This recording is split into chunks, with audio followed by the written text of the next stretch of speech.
Guys, attendance is on.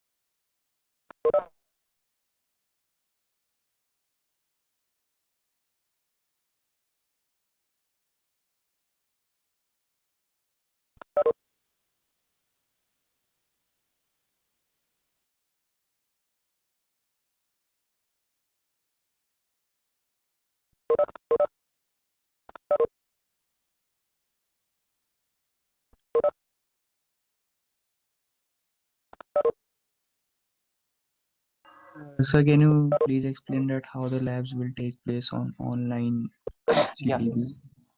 Yeah. So basically, we had with the other batch, CSAI plus batch, they were supposed to have a lab today, but I think you guys have some lecture today at 4 p.m. Um, Nishchal sent an email. So for now, we have shifted their lab to 4 to 6 on Thursdays, but I think yours will be on as usual, right? It is 3 to 5 tomorrow, right? So we tried online GDV. Um, the feedback I got from the students is that it's actually a very simple interface for the students. But from my end, I cannot see the emails of the students, nor can I download the submissions. So for me, to grade you on this, right? So the idea is I can send you the problem over email. You can use online GDB if you want. Okay, so nobody really has a problem with where you write. Okay, so this is specifically for those students who do not have access to a virtual machine.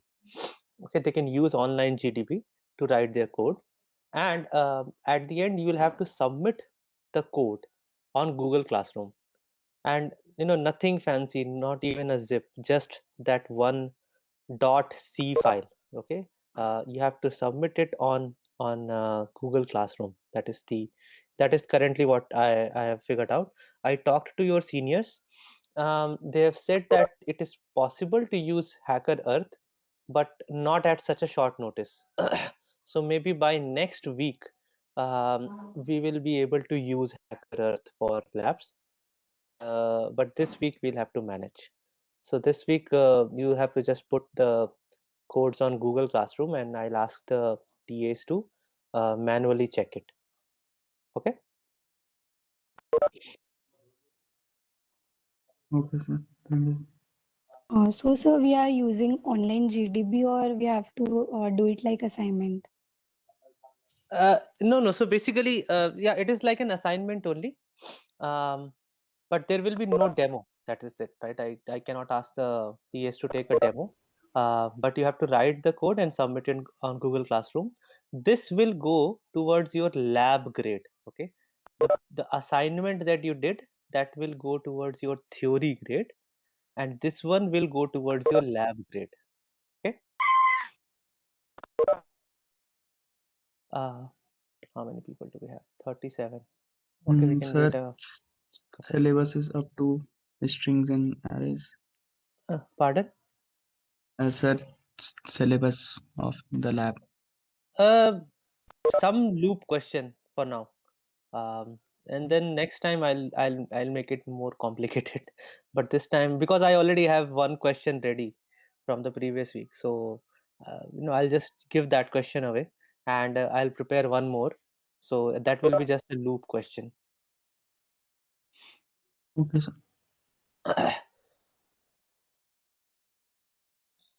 So, Anything sir, else? you will send the question through mail, and then we have to do it in our ID, and then we have to submit it to you on Yeah, Classroom. yeah. Okay. Sir, we have to attempt both the questions, right? There will be just one question. One question. Sir, Yeah, one. is there will be a choice, or like you will give two questions, we have attempt to one, or we will get only No, one one question? question, 2 hours. Okay, sir. Yeah, just like normal lab, just that there will be no demo this time. Okay. It will be on Thursday, sir. No, Thursday for the other batch. For you, it will be tomorrow only.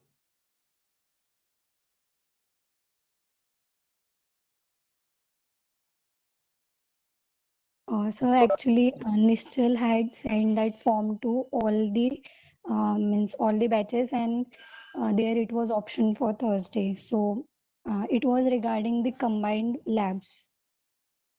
Uh, so, is everyone free from 4 to 6 on Thursday, both batches? Yes. Uh, I did not really actually understand this. I thought it is only for CSAI guys. Uh, so, Thursday, sir, but we have electronics class 3 to 4. It's on Friday, Vanshti. no. Just a minute. Just a minute. There is some confusion. I actually did not think that Nischal has sent it to both batches. I thought he sent it just to the CSAI guys because their lab was supposed to be today, and they said that there is a lecture at 4 p.m. So we would like it to be shifted. So I planned to shift it only for the CSAI guys. I'm not sure. So that 4 to 6 slot. Do both the batches want the lab in that particular slot only? Is it what you guys are saying?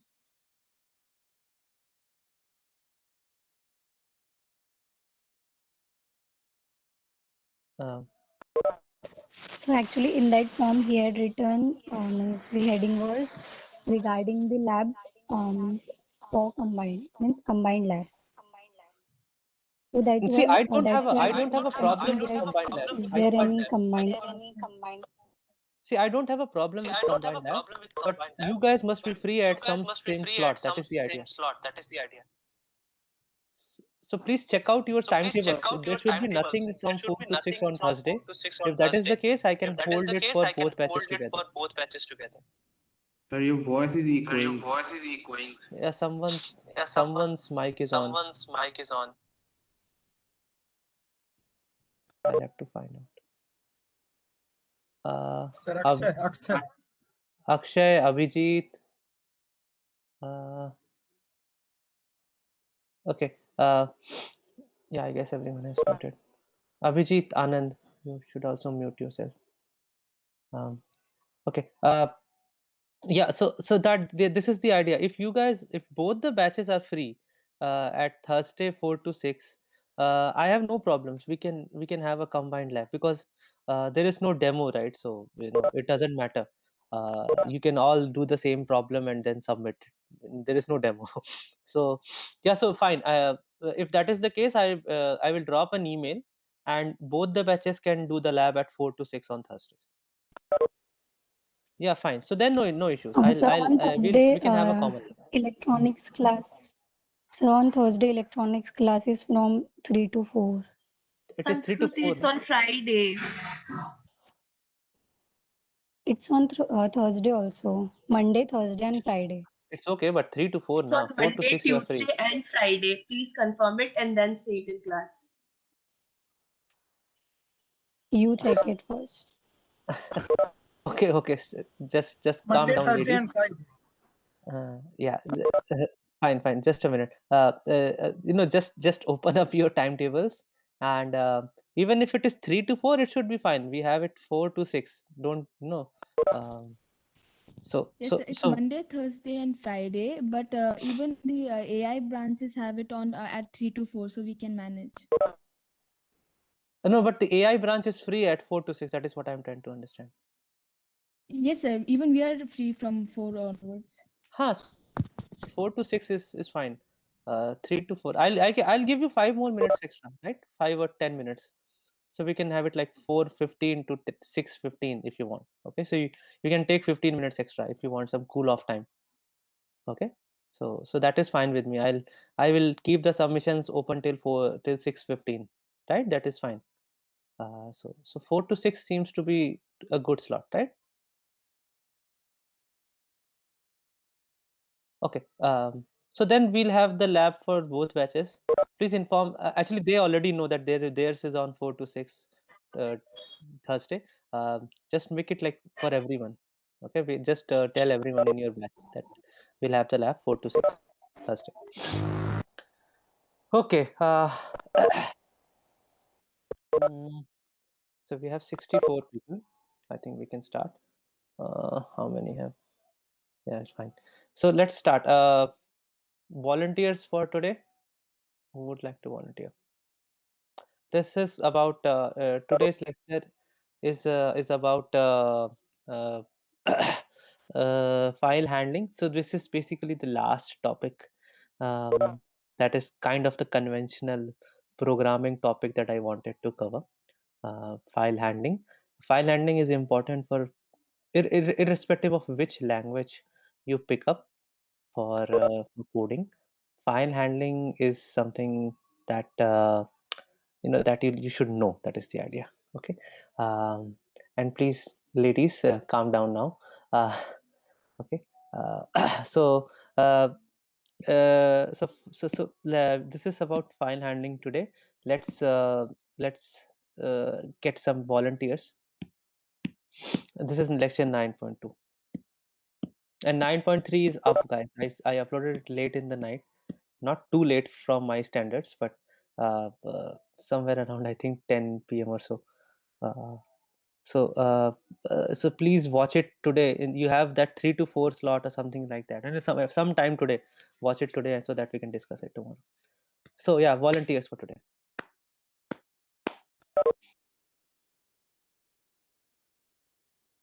See, the reason I want volunteers today is because even my internet speed doesn't look good. So I want someone else to speak more often. There is some jitter at my end. Even though the speed is good, there is jitter. Uh, no volunteers at all. No one has watched the lecture. And where are my all-time ready uh, shepherds?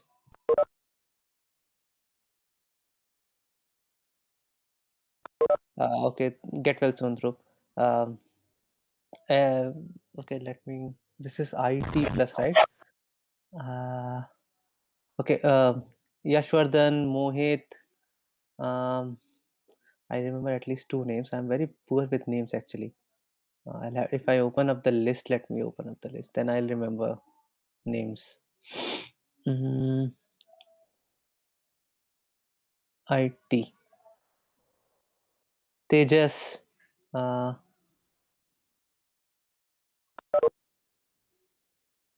anyone with who else?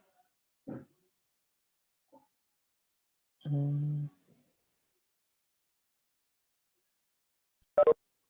so shall I pick people randomly then? I don't want to, but I may have to. Okay, let me open CS2 as well. CS2, CS2. Mm.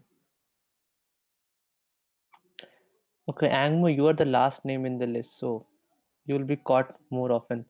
So let me pick you as a shepherd. Have you seen the lecture?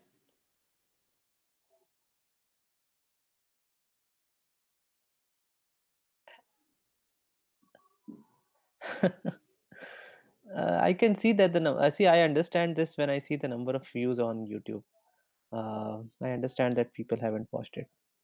So what can I do, right? I mean, uh, what do you think should be done? Okay, Tejas is also not well. Yashvardhan, where are you? Mohit, where are you?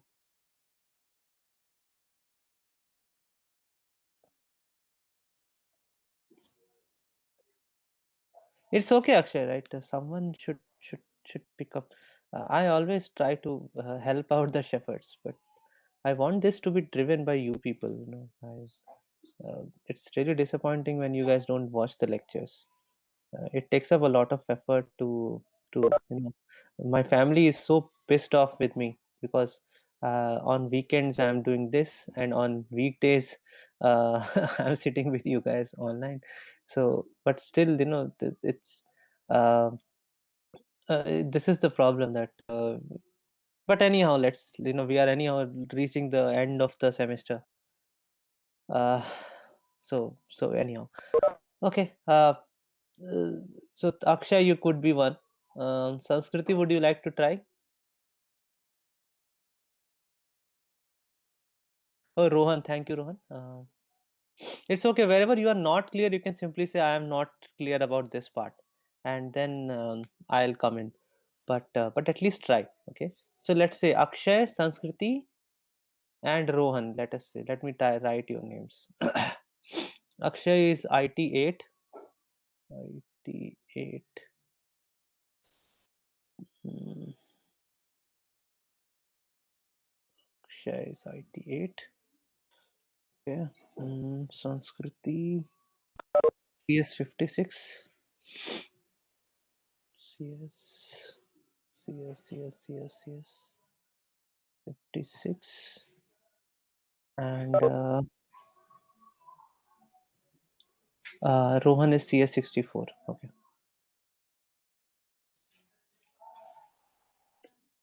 Okay, guys, then we can start. Mm. And wherever you have a doubt, you can simply say, I don't know the answer, and I'll come in. Okay, so I'm muting myself.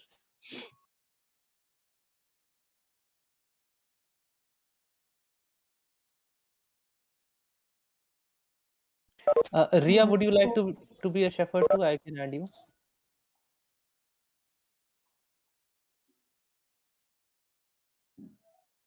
Okay, so Ria is another one. Okay, just a minute. IT 39.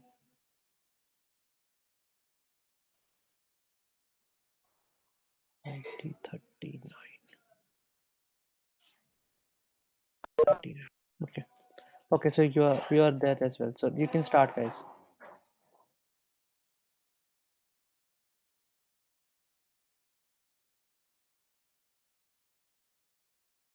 So the first question is that major difference between a text file and a binary file. So first of all, there are two types of files in C or in any language.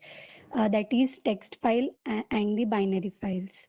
So text file are the simple files with the .txt extensions, and other files than the text files are the binary files like the word files, images, music, and videos.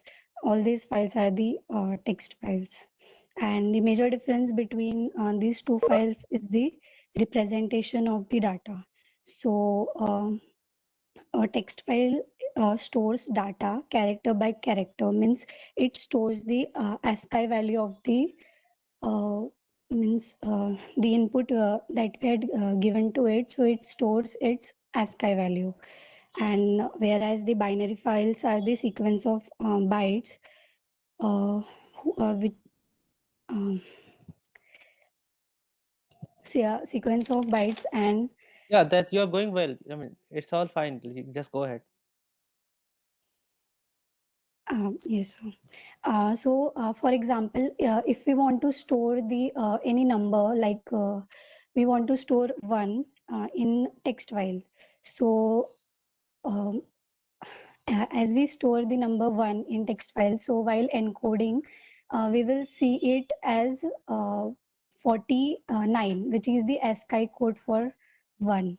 But whereas if we store one in the binary file, so while encoding it, we see it as 8 bits number, which is means 4 bytes, means it is stored as the integer, and size of integer is 4, as we know. So it is stored as 8 bytes number, but not as one. Means it is represented in binary form.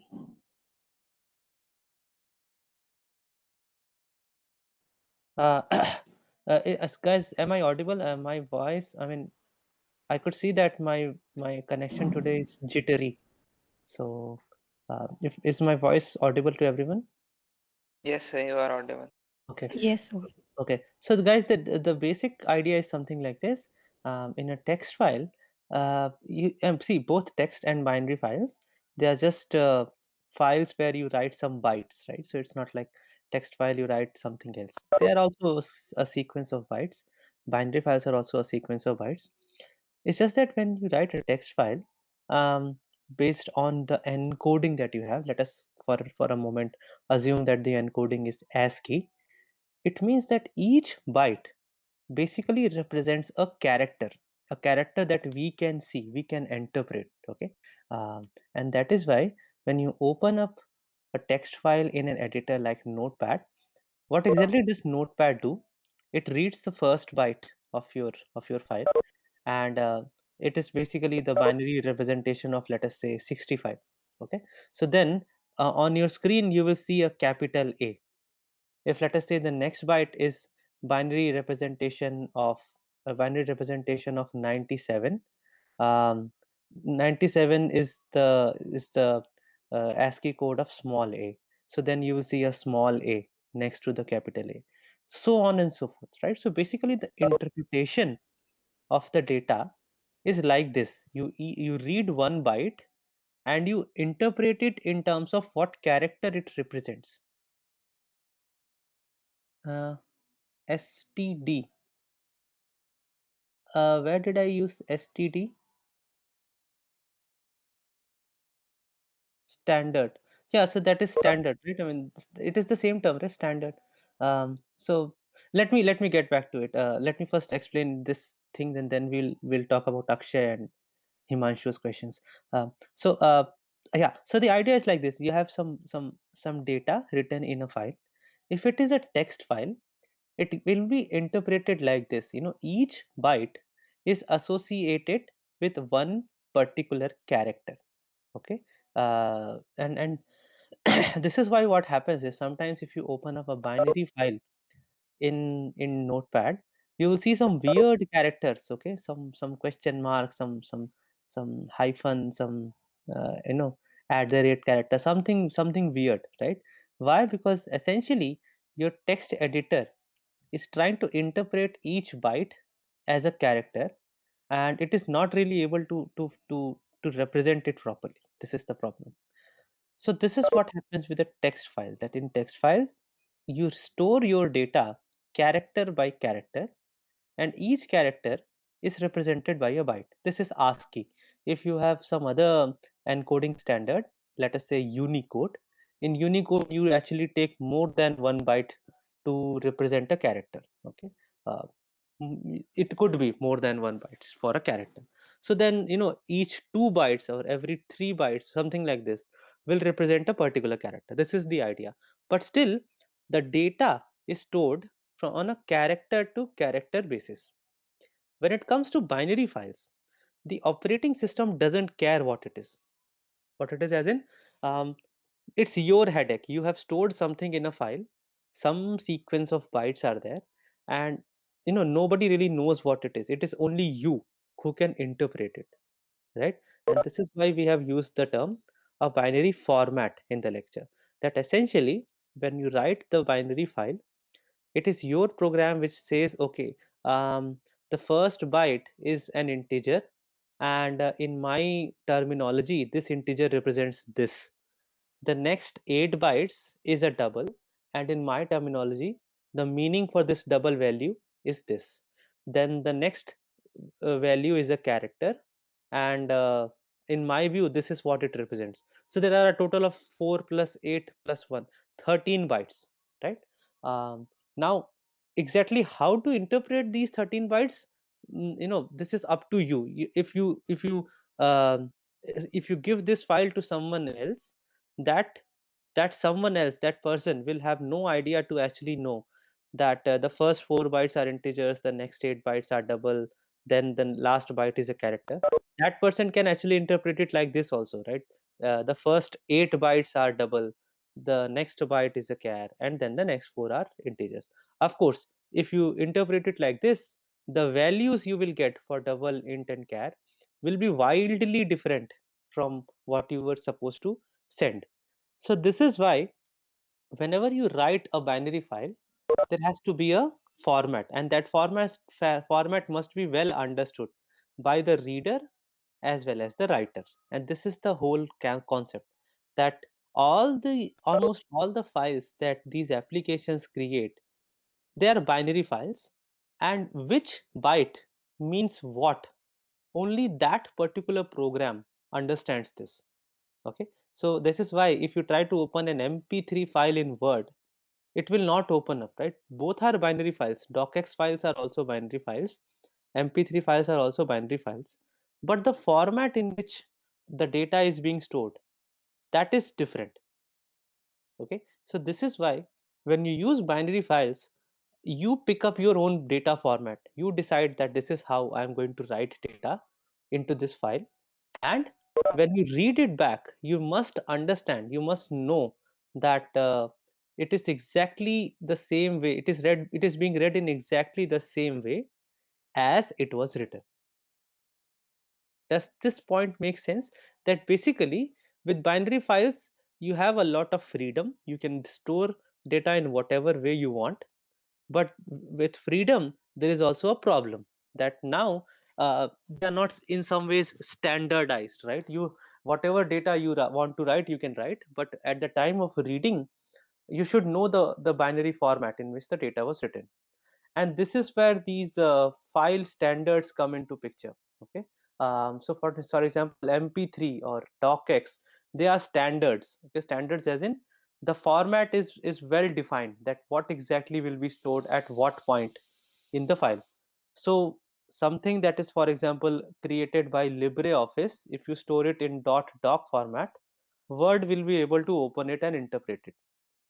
Similarly, it is possible that your mp3 file was created by one application, but it can also be played by another mp3 player, because it is a standard. The format is open and it is a standard. So you can also write an mp3 player, for example, if you understand the binary format of an mp3 file. Okay, so now let me have a look. That's actually, it is almost the same. So instead of object, you can also have primitive data type. You can simply say integer, character, float, like this, or you can store structures. That is the basically in lecture 9.3, where we discuss how you store and retrieve structures. It is exactly the same as storing and retrieving objects in C++. It's just that C doesn't have classes, right? So you have structures. Standard, Himanshu, where did you read this? What standard is a very common term. So I'm not sure. That is the point. There is no way to know the format. Only the program that creates the format, creates the file. Let us say the creator of the file only knows the format of the file. That is the idea, Sanskriti. So this is why the reader program and the writer program must be in sync with each other. They must understand the format very well. Scanf and f, right? I still don't understand your question, Himanshu. Sir जैसे scanf के लिए हम standard define करते कि हाँ standard input लेंगे, और F right में आपने कुछ और बोला था, समझ नहीं आया था हाँ हाँ, तो स्टैंडर्ड इनपुट एक्चुअली क्या है, जब आप कंसोल पे इनपुट लेते हो, कंसोल मतलब कि जैसे आप बैश पे रन कर रहे हो, तो जब आप कोई प्रोग्राम को रन करते हो और उसमें इनपुट टाइप करते हो, उसको बोला जाता है स्टैंडर्ड इनपुट। ठीक है, बेसिकली जब आप रन कर रहे हो कोई प्रोग्राम और उसको जो इनपुट देते हो ना, उसको हम बोलते हैं स्टैंडर्ड इनपुट। और सिमिलरली जब आप प्रिंटफ के जरिए कुछ टाइप करके कुछ प्रिंट करते हो, तो उसको हम बोलते हैं स्टैंडर्ड आउटपुट। ओके, सो जो इनपुट हम लेते हैं, जैसे कीबोर्ड से, एक्चुअली क्या है स्टैंडर्ड इनपुट, मतलब कीबोर्ड इनपुट बोलते हैं कि आप जब अपना प्रोग्राम रन करो और उसी वक्त आप कीबोर्ड से कुछ इनपुट दे रहे हो, उसको हम स्टैंडर्ड इनपुट बोलते हैं। और सिमिलरली जब आप उसको प्रिंट करते हो प्रिंट एफ से, उसको हम स्टैंडर्ड आउटपुट बोलते हैं। You can. So yes, there is a tool in on terminal. There is a utility called HexEdit. You have to install it. Uh, HexEdit. Okay. You can install it on your bash and you can use it. But the only thing you will get to see is what the individual bytes. HexEdit will try its best to interpret it, but it you should not rely on HexEdit. It will try to So interpret it. the numbers, the binary numbers 1010. That you can see in HexEdit. It'll show you in the terms of hexadecimal digits. So one hexadecimal digit is equivalent to 4 binary digits. You understand this, right? That Okay. if it says A C, so basically it means what is A? A is 1010, I think, and C will be what 1010 1011. So it should be 1100, I think. So when you see AC, what it means is that this byte is basically 1010 and 1100. This is what the byte is. Uh, Sanskrit, this is the idea. You don't have to remember. It's like this. Binary files are used in such a way that you store the data using the same program and you retrieve the data using the same program, or that there are basically two parallel programs, one that reads it and one that writes it. Okay, so the idea is that the creator of the binary file should know the is the same person that reads the binary file, right? So it's like this. If you write a docx file, you expect it to open in Word only.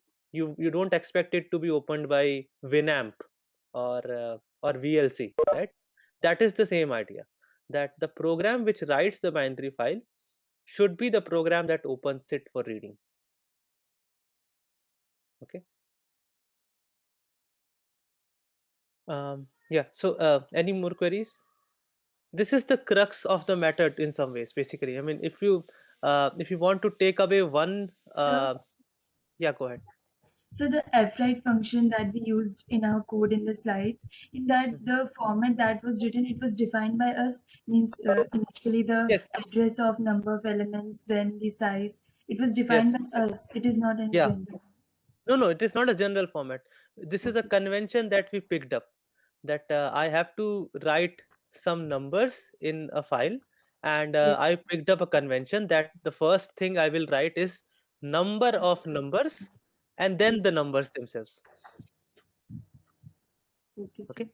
So that is a convention that I picked up, and this is why when I want to read the list back, I should read it in the same fashion, right? The first fread will read the number of numbers, and then the next set of freads will read those numbers one by one. That is the idea.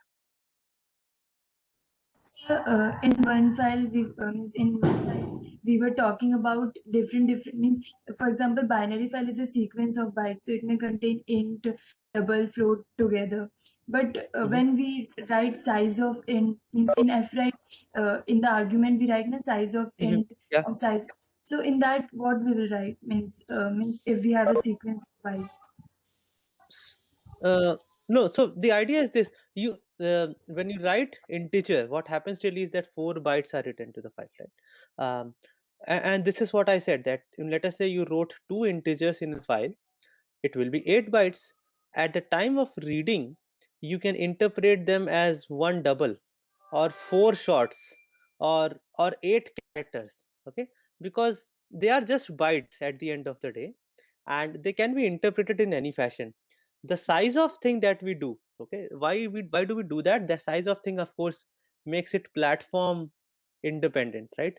Instead of writing 2 or 4 or 1, I just make it platform independent. Whatever is the size of int, just read that much, provided that I'm going to use it the binary file on a similar platform. um, So it means, for example, we took 13 bytes example in the slides. So we would write size of means the size of one block will be 13 bytes. In that sense, we can read. The whole concept of block is only applicable when you are using something like a structure, okay. um, Otherwise, as I said, with binary files, um, the operating system still just treats it like a sequence of bytes. There is no interpretation to it, okay. For operating system, it is a 13 bytes file, okay. It doesn't matter whether these 13 bytes are 13 characters, they are 4 integers and a character, they are one double and something like this, and 5 characters. It doesn't matter. For the operating system, they are just sequence of bytes. The interpretation is to be done by you. The interpretation has to be done via a program that you wrote, okay. And that is why it gives you the freedom. You can come up with your own binary format. You can say that I know this is how I'm going to store my data. But then at the time of reading, you must know how you wrote the data. That is the only issue. You get freedom, but with freedom you also have responsibilities, okay. That you should now be able to interpret it. Giving array, we pass int cat. I- that image, Sanskriti. I mean, what exactly do you want me to show? There was an image in the slide, right? So as Yeah, go ahead. so yes, means you had given example of means passing the array means we had given array input. So in Uh-huh. that all were int means all were of same Uh-huh. data type. So I Uh-huh. was asking you to give the different data types so that we could So know that is lecture 9.3. formatting. Don't worry. Yeah, don't worry. That is lecture 9.3. In 9.3, you will see how different data types can be written. So you basically use a structure. Okay, instead of array, you can use a structure. Okay. But that is lecture 9.3 that we Okay, will sir. discuss tomorrow. Okay. Uh, so, guys, is this part clear? Basically, I just as of now want you to understand the major difference between a binary file and a text file. If you are able to understand this, then everything else is just calling functions.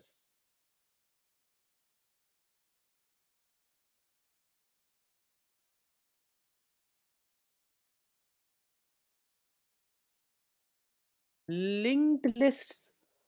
Uh you can view them like a linked list. Basically, it is the same concept that they are just a sequence of bytes actually.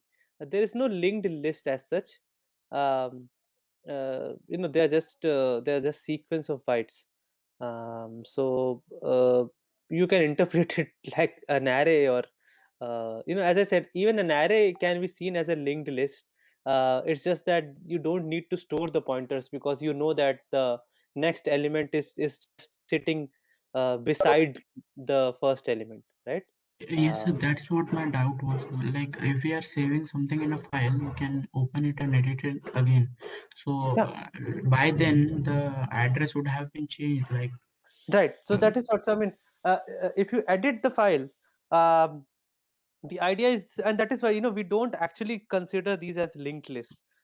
It's a completely different thing altogether. Basically, you are just saving some data. uh, yes, in some ways, if you are storing structured data as in you have created some structures and you are writing some 4 or 5 or 6, let us say, structure variables into the file, then yes, there is a very specific format that your file has, and you can probably consider it as a linked list or an array of structure variables.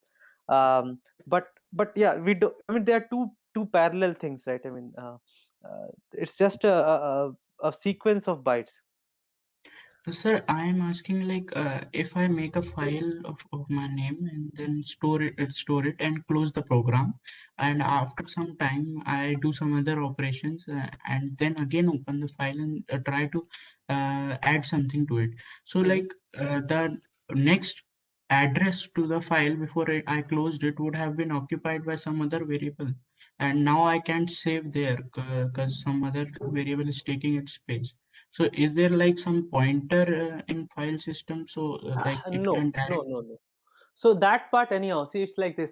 When you add, if your query is at that level, that where exactly is the file getting stored on the operating system, then don't worry about it as of now. Yes, it is done using something similar as to what you said, right? So basically, your file may not be contiguously allocated on the disk. Okay, it might be scattered around in different places, and yes, in that case, the chunks of your file might be stored like a linked list, that the first chunk is here, the second chunk is there, the third chunk is there.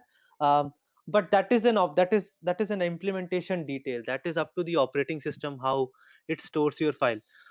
The content within your file, okay, that you can always read like a sequence of bytes, is as simple as that, right? So you don't have to worry that and there is nothing like an address here, right? The address things are available, are applicable when you are doing your input output within the main memory. Right now you just assume that this file store is it is somewhere on your hard disk. Okay, so there is really no address as such. All you are doing is you are reading it like um, so basically you start from point 0 and then you go up to byte n minus 1.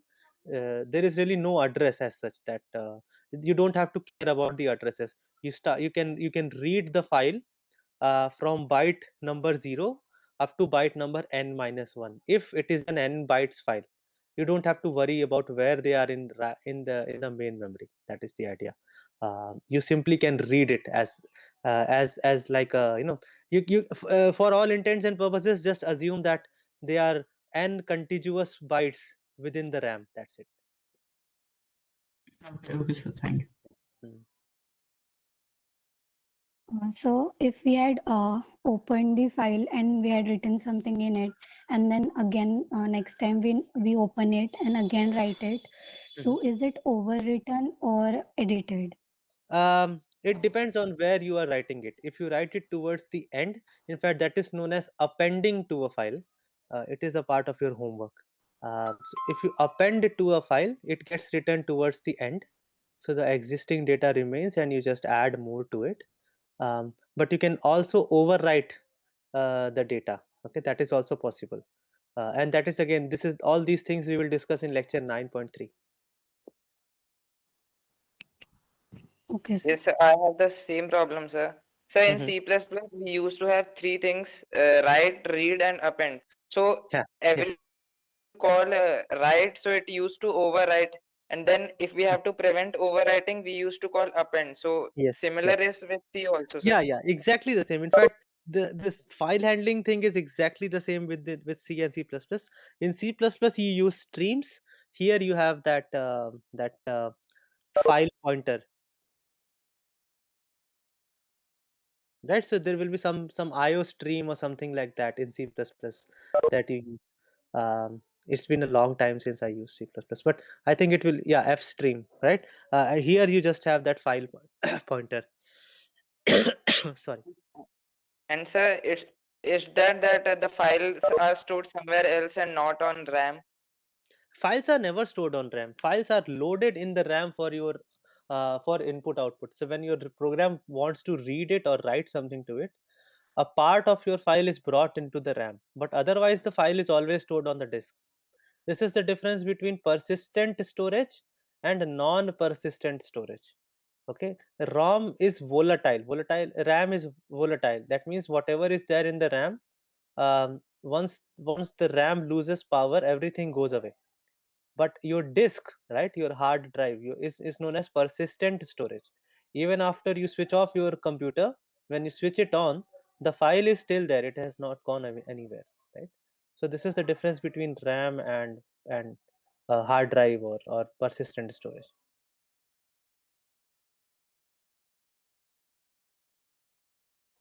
Okay, any other queries?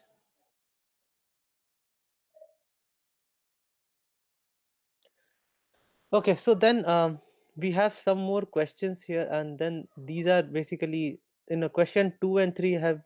So do we really need the answers to this, or do you guys understand what will be the answers? The answer to question 2 is just like 1 byte, and the answer to question 3 is that it will take 4 bytes. If you need any explanation for that, we can discuss it.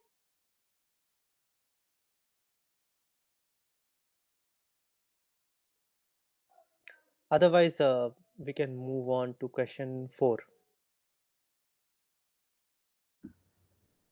Okay, so let us discuss question 4. So the fopen function, it requires two parameters. One is file name and second is access mode. So what is access mode? For example, using fopen function, we can open a file, and after that, what operations we want to perform with the file. For example, if we want to read a file, then the access mode will be R. And if we want to write in the file, then the access mode will be W. So basically, fopen function requires two parameters. One is file name and second is the access mode.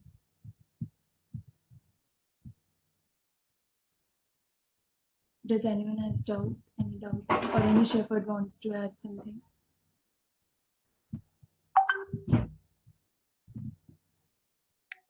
Yes, that's pretty much it. Any doubts, guys? So when we define parameters, sir, if we don't use ampersand sign, then what difference it will make, sir? So ampersand is, now you guys understand why ampersand is used, right? Now you know ampersand means address of something, right? So basically you are passing that variable by reference. That is the only idea. Okay, when you don't use ampersand, you are passing by value. When you use ampersand, you are passing by reference. You understand now the difference. Now I can simply tell you that why scanf is percent, whereas printf is not ampersand, right? You understand that because in printf you're simply going to output something. In scanf I need an address where the input will be stored, and that is why I use ampersand, right? Because I have to provide the address to scanf where scanf will store my values. So the same concept is there: call by value, call by reference. Okay, wherever you see ampersand, it means that the function is expecting the input by reference. Do you understand this point? It is simple: call by value, call by reference. If it is Yes. not ampersand, it's call by value. If it is ampersand, it is call by reference. Yeah, any more questions on this? Okay, so then the last two questions are basically about the equivalence of printf and let us say the other counterpart of it, and then how this f different from this. I should just make it like this so that it is visible to you. So yeah, Shepherds.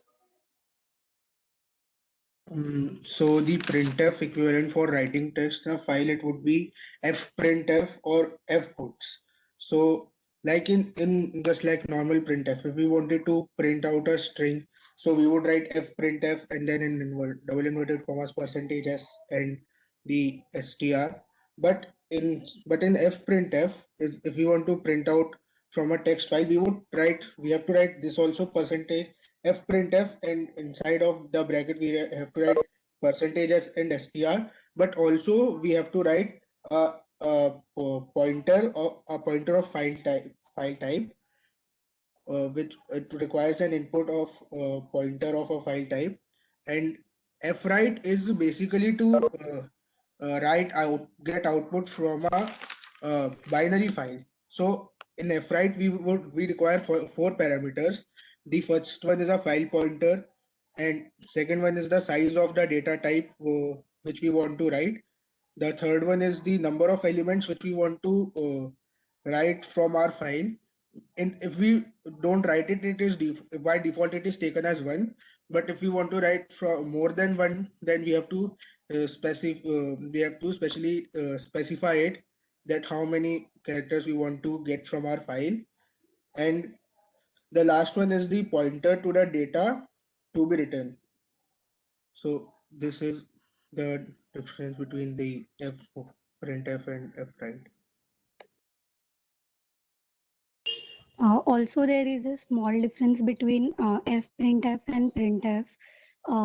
In printf, it prints on the means whatever we write in between the parentheses, it gets printed on the screen. But whereas in fprintf, instead of printing it on the screen, the output goes to the file, which is pointed by the pointer. In the example given by sir, it is means the pointer is fptr.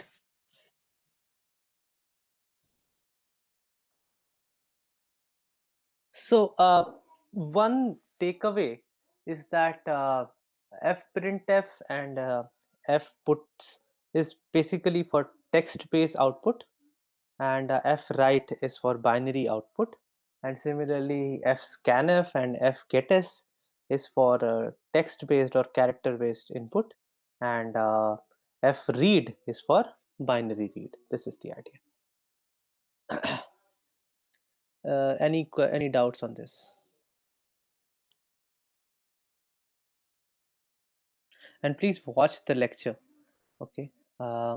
Otherwise all my efforts are simply going in vain if you guys don't watch the lectures, because if you watch it before the discussion, you'll understand, like even the shepherds probably had a lot of doubts, but because they have watched the lecture at least once, it's much easier now for them, I guess. I'm hoping that now, because whatever doubts they had, they are getting cleared.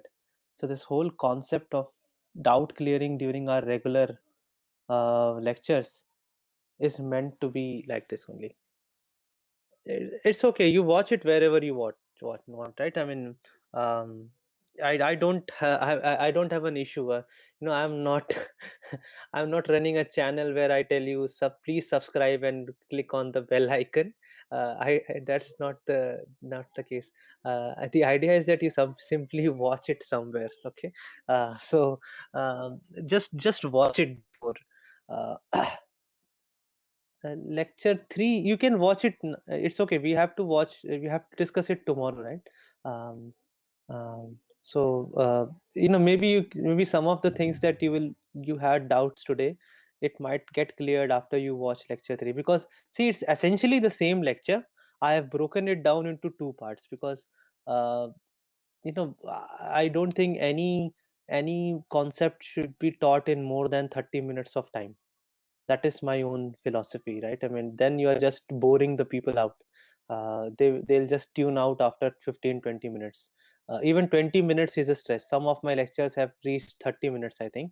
And that if given a chance, I'll probably break them down further into two lectures, because I don't think anything more than 15 to 20 minutes should be called a lecture. It just becomes too monotonous, and you will not understand anything. So so this whole idea of this learning module is that a learning module is just like a part of a lecture, okay, if the lecture is longer enough. So some of the things that are supposed to be covered with file handling, they are covered in lecture 9.3. So once you watch that part, you will get more clarity, um, and you will come up with more doubts. That is the idea, right? So just watch it, okay? Whether you watch it on Google Drive or YouTube, it's up to you. The idea is that you watch it somewhere, okay?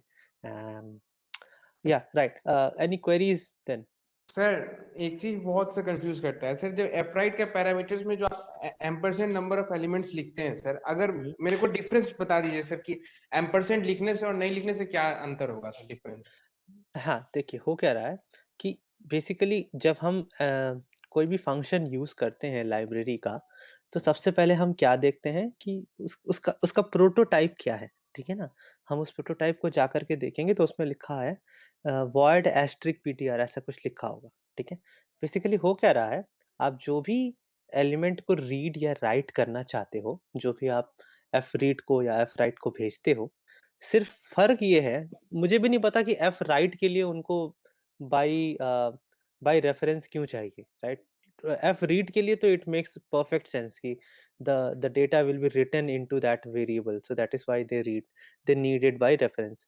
I still don't know why they want it by reference in f write, but ठीक है, it is a convention, that is what the function expects.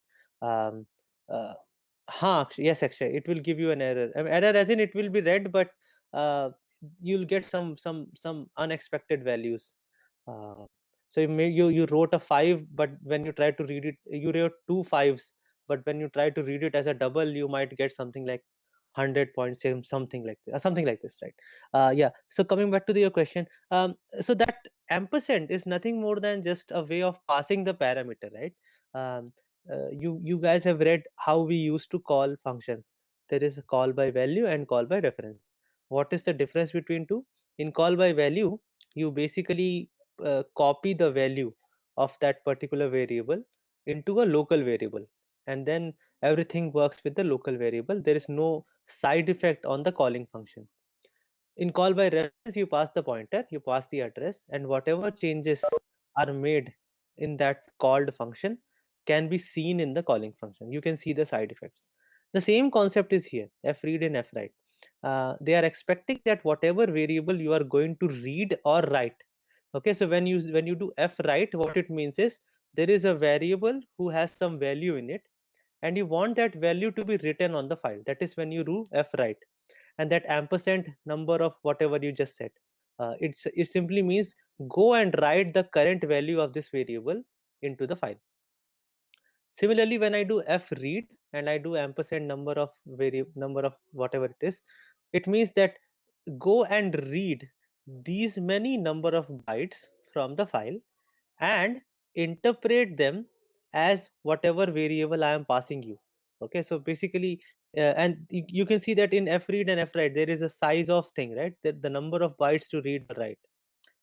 So when you, let us say, read it back, you say read 4 bytes, interpret it as an integer, and assign it to this variable.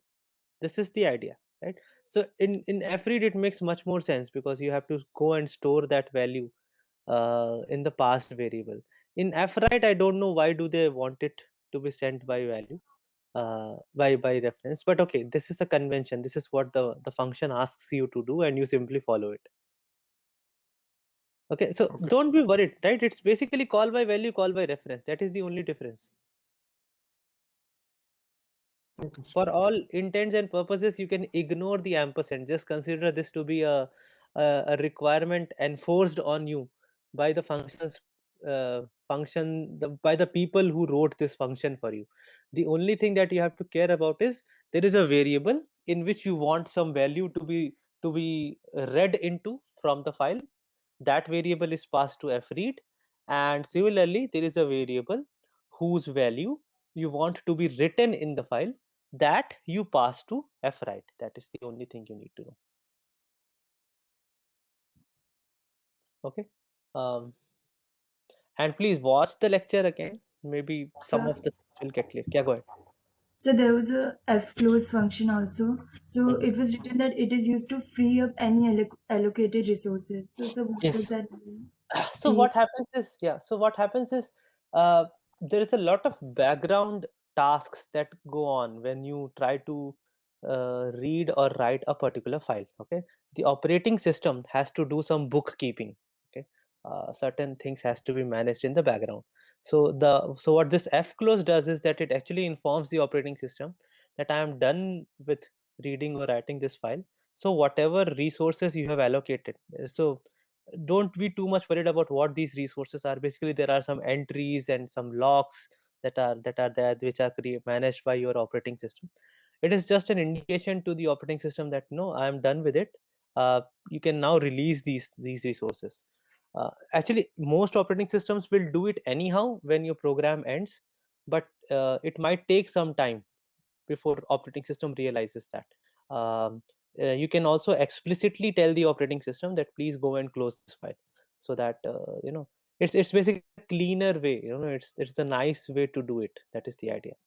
It is similar to how any memory that you allocate via malloc will be at the end of the day freed anyhow when your program exits.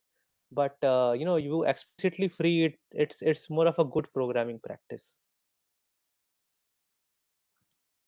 So then what is the difference between that free function and fclose? Almost, the idea is exactly the same. The free function is for freeing a memory that was specific to your program. So what happens is, if you keep on doing malloc in your program again and again without doing the free, at some point of time you will run out of memory. That is the idea. Okay, so this is what we do. Let us say you are allocating memory within a loop. Okay, that loop runs 100 times or 10,000 times, and every time you are calling malloc, at the end of the loop you should try to put a free, so that whatever memory you used for this iteration of the loop, it gets free and it becomes available again for reallocation. But if you simply forget to do the free part, it is possible that at one point of time there is no memory for you to be allocated. um, when it comes to fclose, it is at a different level. So basically, you are you should there are some resources that operating system has to spend in order for you to access a file. Fclose is just a way to tell the operating system that I have done with I'm done with that particular file. I no longer require to access it. So just take away your resources and use it somewhere else.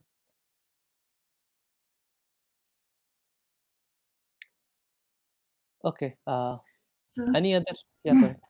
so it was written that when fgets function is used for reading a string, it may terminate the reading if a backward slash n is encountered.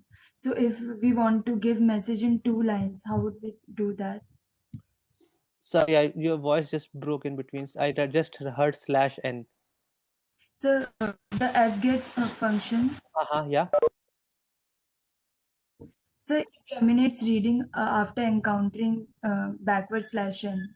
So Yeah, if we want yeah. to read a message of 2 lines, how would we do that? So that is a much more complicated thing to do. See, /n has a very sacred value in programming languages. So it's not easy to actually read inputs that are multiple, that span across multiple lines in any programming language. Leave aside C or C++. Even in things like Java and Python, it is very difficult to read multiple lines of input. Okay, the common way we do that is that we have to then use character by character input, and you have to come up with certain things like press Control C or press Control D, and then I will terminate the input. Because it's like this: if you want multiple lines of input, how do you know when the input is terminating, right? uh, Enter is a well-known convention to say that, okay, this is done, this part, this input is done. If you say that my inputs can be multiple lines, then exactly how many lines will it be, right? One line, two line, three lines, 20 lines? There's really no way. So then you have to come up with your own conventions that I will say whenever I type Control C, at that time my input is done, something like this. Or control, don't use Control C, by the way. Control C will terminate the program. But some other convention, you say that when you want to, I'll check your input character by character, and when you type two uh, $2 characters, I will assume that the input is done. Okay, so that is a very complicated thing, by the way. Taking multiple line inputs. There are ways to do that, but don't get yourself involved in that as of now. It's a difficult thing to do. And so can you tell about the clean stdin function you use? Yeah, so the clean stdin function is also in the same direction. So basically what happens is, it is very difficult to take character level input in any language. Why? Because whenever you type something with your keyboard, it is not so the actual input output doesn't happen at a character level. Your operating system manages something known as a buffer. Buffer, what it means is, when you keep on typing keys, it doesn't always, it doesn't go straight away to your program. Okay, so it's not like I typed A and then the A is available to scanf, then I typed B and now AB is available to scanf. No, I typed A, B and then I press enter. So then operating system makes A, B available to the scanf together. It's not like A was available first and then B was available. Why? Because it's inefficient. It's inefficient to provide each character input to your program. So operating system, what it does is it usually uses, again, even operating system uses enter for flushing the buffer. So what happens is, if you typed something and as soon as you press enter, that whole line of input is provided to your program to parse. Okay, and then scanf sees your input, it parses it, it figures out if it has integers, characters, double, whatever it is. Now if you are trying to take a single character input, this slash n, this additional enter that I just pressed, it can actually create a lot of problems, because most of the time scanf actually ignores this slash n character and it remains in my buffer. So if I'm expecting a new character input where I'm just going to read one character, let us say using something like get char, the problem is it will actually read this slash n instead of reading y or n. Let us say I'm asking you for yes or no, I expect you to press y or n. The y or n will not be read, the enter will be consumed from the input buffer. So that clean stdin function, it just clears your buffer so that a new character input can enter your input buffer. Don't worry, again, input buffering will be something that you will study in operating systems. Okay, and you'll understand what I mean. No, Akshay, fclose does not delete any memory. It simply says, I'm done reading this. It does not delete the file. It simply tells the operating system that whatever machinery you assembled in order for my program to be able to access the file, you can now dismantle that machinery. Just look at that lightweight. So we have run out of time, guys. Please go and watch the lecture, and if you get time, please watch the lecture for tomorrow as well, so that we can have a good discussion. Okay, thank you, guys, and we'll have the lab then on Thursday, 4:15 to 6:15. Okay, we can start 15 minutes late because of your lecture on electronics. Okay, so we can start at 4:15 and we can go up to 6:15. Okay, guys, thank you. Bye.